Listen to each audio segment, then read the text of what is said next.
Bonjour les grandes sections. Alors voilà le travail d'aujourd'hui. C'est toujours le même type d'exercice. Il y a un moment où j'arrêterai, vous serez assez fort. Premier exercice.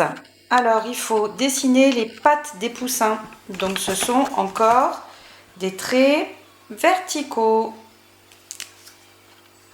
Alors j'attends que ça se mette en place, que ça... Voilà. Donc pour faire les traits verticaux, je tiens toujours mon crayon dans l'axe de mon bras. Je pars d'en haut et je descends. Je pars d'en haut et je descends. Je fais deux traits légèrement obliques quand même. Voilà. Voilà, c'est vraiment pas compliqué. Ensuite, ici, il va falloir dessiner les vermisseaux, comme on les a vus ici.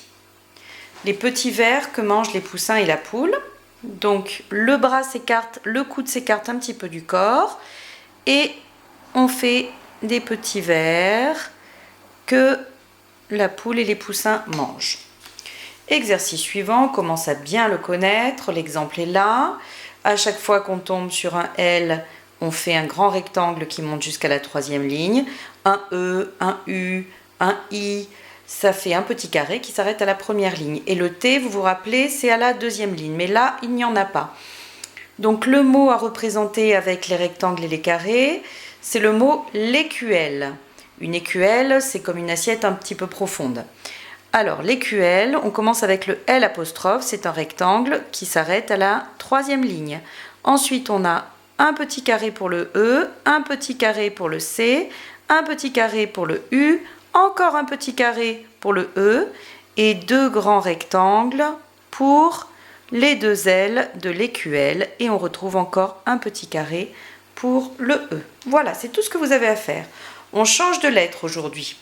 On recommence avec les lettres rondes. Donc, vous vous rappelez, on l'avait fait, nous déjà, vous pouvez repasser sur le C ici, sur celui-là aussi, ça vous permet de retrouver le geste. Donc le C, on part du centre et on tourne vers la gauche. Une fois qu'on a fait ça, eh bien on le reproduit.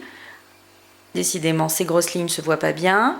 Je pars juste en dessous de la petite ligne, je tourne vers la gauche et je ne ferme pas, sinon ça ne serait pas un C, ça serait un O.